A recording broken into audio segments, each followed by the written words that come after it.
Hey, hey, hey. Welcome to another edition of Silhouette of a Queen. I am your founder and host of the podcast, Silhouette of a Queen. My name is Tiffany Devon, and I am a certified life coach and wardrobe stylist, and I style leaders and influencers in fearless fashion. So come on in, welcome. Come on in tonight. Come on, we're going to talk about some things tonight. If you've been following me on social media, you already know that what I'm getting ready to talk about, me versus me. I know some of you may be wondering, like, me versus me, like, what does that mean? Well, we're going to get into that. We're going to talk about that tonight. But before I do, I want to give you a moment and an opportunity to click like, subscribe, and share, and share this with your followers. Let everyone know that I am live tonight, and we're going to be talking about me versus me. All right. So we are already closing out the first quarter of 2022. Like, can you believe it already that we're almost going into the second quarter? Like, we're getting ready to roll into April. Man, so much has happened, even in my own life and personal journey. So that's what I want to share with you guys tonight. And so thank you for tuning in. And we're going to go ahead and get started. And I'm going to share with you me versus me. This one, this particular podcast is going to be as transparent as I possibly can and vulnerable, but it's very dear to my heart because this segment is me rolling out and laying out my life journey, some of the hiccups and falls and things that I have been going through for the last, I want to say for the last 10 years of my life. And just some things that I have decided, that I have overcome. I've always have wondered like what my life would look like once I turned the corner on some things. And I finally feel like at this stage in my life, I am beginning to turn the corner on some things. And it is my hope tonight that what I'm going to share is going to facilitate a level of thinking for you to do, maybe to look at your own life on where you are in your journey, and just maybe just to walk away leaving just a tidbit of thought to consider. It is my hope that anytime I share anything, that it creates a conversation. It creates a way for us to think about things that we don't ordinarily think about or even talk about. Now, we all know, since we've been in this pandemic for the last 2 years, the conversation of therapy and mental health and trauma has come up unlike ever before. So we are in a great position to really talk about these things. It used to be very taboo to talk about these kinds of topics. And especially like if you were a person of faith, you just really did not talk about it. You dealt with these things on your own in the quiet. And so when I started sharing my own mental health journey in 2015, it was really like this nudge that God gave me, like, I really want you to share your story. And I was like, really, like, I don't know how people are going to receive this. I didn't even want to talk about it because I just felt like it was just embarrassing. Like, who wants to talk about that? But we have made such leaps and bounds and grown leaps and bounds in our society and our culture today to even pave the way to talk about it unlike ever before. And so, if you've been following me for any length of time, you know that I have been very transparent about my story. But there's a part of my story that I hadn't really talked about within this past year that I'm going to lay out tonight. Okay. So this year is personal. I feel like after some of the things that I went through in 2021, like 2021 two-pieced me, okay? It almost took your girl out. And I had to sit on the sidelines for a few and just kind of regroup myself and figure out how am I going to take what I just went through and emerge better. So what I'm talking about is last June of 2021, I was under a great deal of stress and facing challenges and things that I had not faced before. And so I checked myself into a behavioral health facility due to exhaustion. Okay.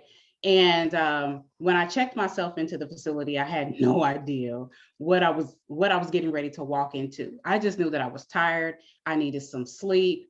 And at that point, because I was not sleeping, I was hallucinating. So I checked myself into the facility. I was off the grid for 7 days, no phone, no visitation.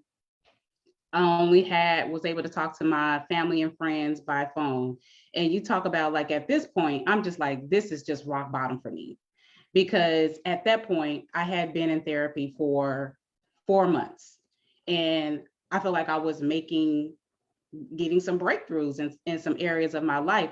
So to have been going to therapy, doing what I thought was the right thing to do, and to get to the space of having to check myself into a facility, and the fact that I am a person of faith, I'm just like, what did I do? What did I not do enough of? And it was at that moment, in that place, when you don't have a cell phone, you don't have makeup, okay? I don't have a curling iron. I have nothing. I'm down to the basic, bare minimum essentials, right? And I recognized that it was great that I was in therapy. It was great that I was getting some breakthroughs, but there was still another level that I needed to go to. And there were still some conversations that I needed to have that I was not having. And so I knew in this space that there were some things that I needed to do differently, and I was going to have to do them quickly. And into that, I was highly uncomfortable. I was nervous because I didn't know what was going to happen. I knew that by the decisions that I was getting ready to make, that it was going to kind of rock the boat. And once you make a decision, which I did, was I'm going to choose me. I knew that there were going to be people, places, and things that were no longer going to be able to accommodate the new me. And I had to say to myself, do you want to continue staying here, playing small and acquiescing, or do you want to serve your voice in such a way that serves you? And I chose the latter. So I want to first start off what really the whole year of 2021, some of the things that were like my biggest breakthrough. And I saw that this was very prevalent for me, and it was showing up in not only in my personal life, but it was showing up in my professional life. And that was that whole, I know some of you probably have heard this before, when you like, don't come for me. You better not come for me, because if you come for me, I'm going to come for you, right?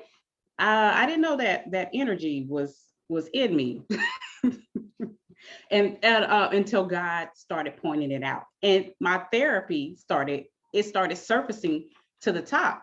And I used to wear this thing like a badge of honor, because I felt like, well, I am a cool person.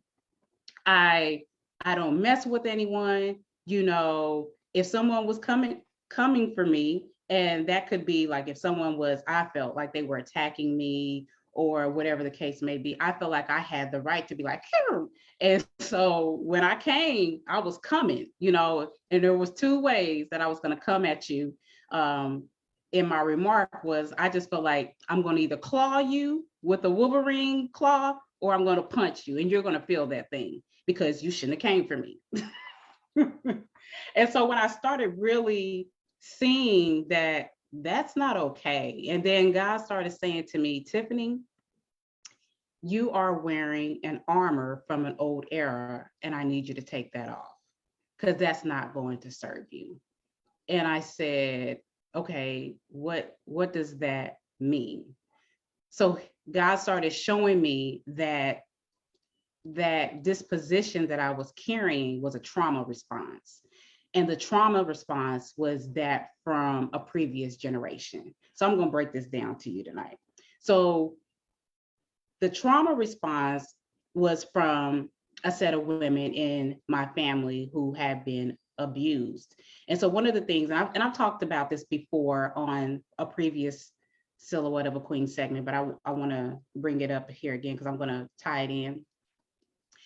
And he was saying to me, the don't come for me thing was an armor that was put on as a way of protection. So because that little girl that may have been traumatized or abused, and that was their tool, that thing that they use to protect themselves, you can become a grown and mature woman and still have that energy in you. And so I had to begin to unpack why I was showing up like that.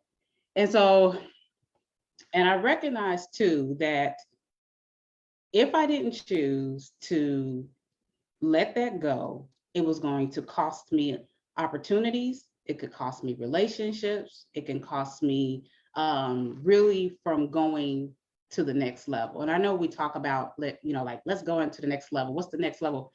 There is a level sometimes that you can operate in your giftings. You can be gifted, you can do things, you can make money, you can do all of these things. But if your how do I want to say this? If your heart disposition, your mental, your focus, if that's off, you can only go so far, and you're going to hit a ceiling and you won't be able to go past that. And so I recognized and saw that if I did not get a hold of this thing was going to cost me. And the level of awareness that I began to have and began to understand as to why when it would show up, because sometimes, let me tell you something about a trigger. Triggers don't knock on the door and announce themselves and say, hey, I'm going to show up today in your boardroom meeting and I'm going to do this and I'm going to make boom. It doesn't do that. Triggers are just that, triggers.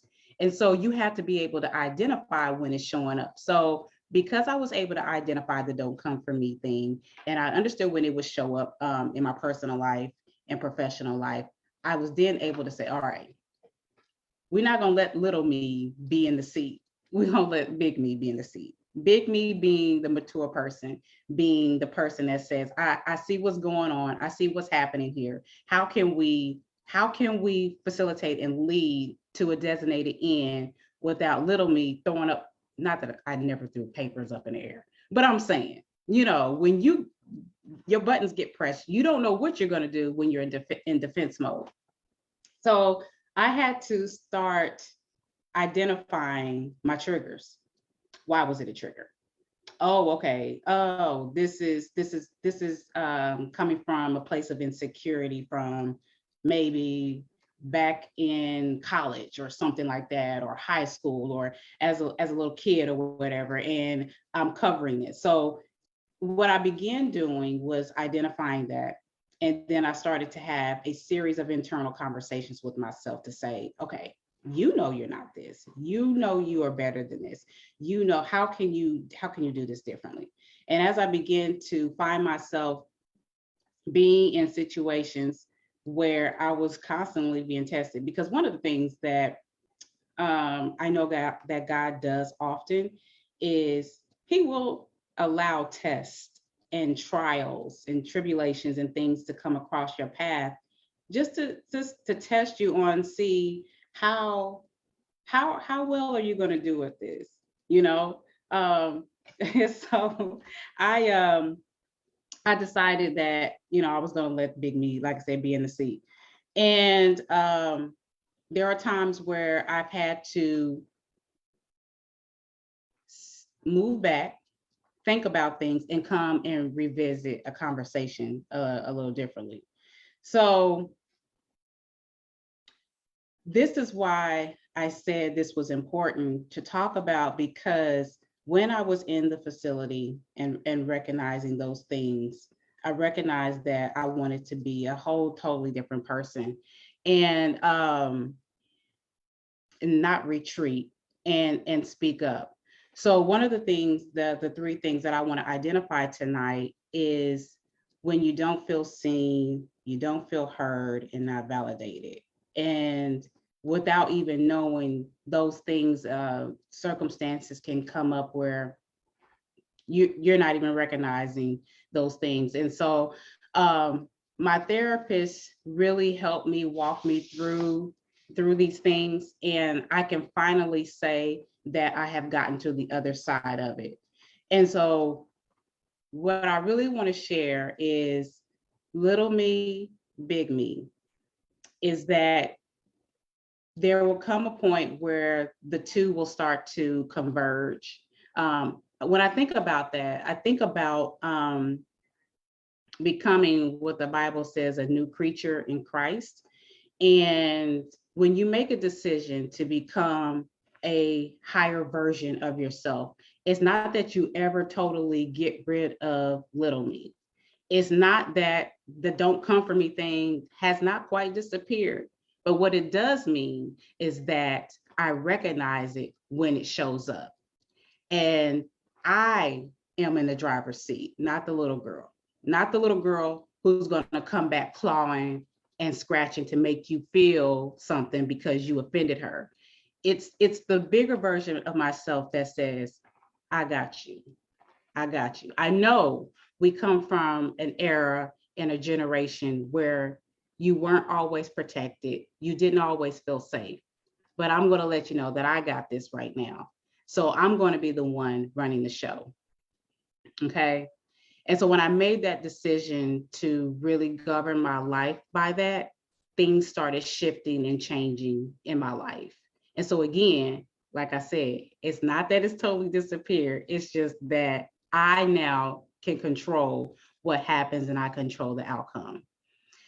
So what I want to talk about too is that in regards to that, I decided that this was a huge accomplishment in my life, bigger than any type of accolades that I could have ever received, anything in my career, any title that I carry. It's really about becoming the best version of myself. So at the suggestion of my therapist, she said, you know what, I really think you should celebrate what you've just done. Because I've been in this thing for like an entire year. And she said, just get you some balloons or whatever. You can either do it by yourself or you can invite some of your friends and whatnot. And I said, you know what? That's a good idea. I think I'm going to do that.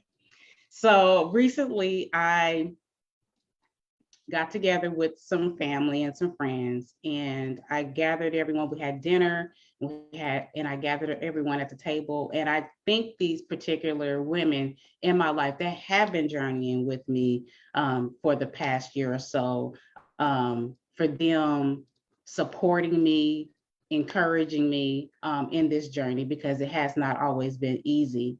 And in that moment, I recognized that as I'm closing a book in my life, it's not a chapter, it's a book. And the reason why it's a book is because I am declaring and decreeing that I am closing an old book in an old era of my, not only just my life, but the generational narrative that was no longer healthy. And I am going to lift off where they left off, meaning that I'm going to do something different. I'm going to pioneer something different. And I want to leave a legacy for others to follow and to walk in, and what it's like to be a healthy and whole woman. So as I told the women this, it just became very evident and clear to me that in the last 3 years of really walking in my life, as far as doing the coaching and being a wardrobe stylist and influencing women, I recognized that I had been not really standing firm in the position in which God has called me to. For so long, I have been told that you are called to be on the front lines.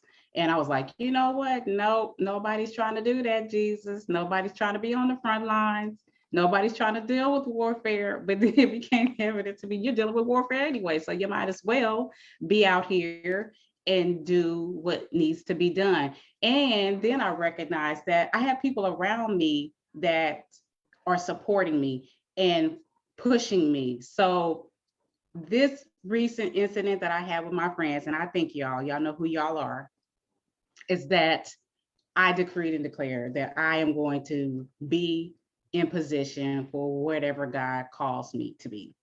So next week, because I want to go into part 2 of this, because there's another part to this, because me versus me part 2, I want to talk about how we're going to converge little me and big me, because like I said, you're not getting rid of little me. She's always going to be there. She serves as a uh, she protects you in a way. She is the one that can see danger coming. So we're going to talk about how you can converge the two. Okay.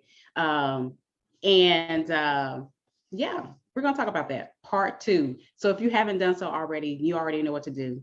Like, subscribe, and share. Hit the notification so you don't miss it. Me versus me part 2. Thank you for rocking with me. Thank you for creating a space for me to be transparent and vulnerable. You know what I mean? um, that's what it's about. We grow together, we glow together, glow and grow. Okay, we glow and grow together. I don't always have the answers, but whatever I do know, just know that I'm going to always toss information. I'm going to toss it back to you for you to pull you up as well, because we're going up together, and at the end of the day, we're going to get there. So thank you for rocking with me. I will see you next week.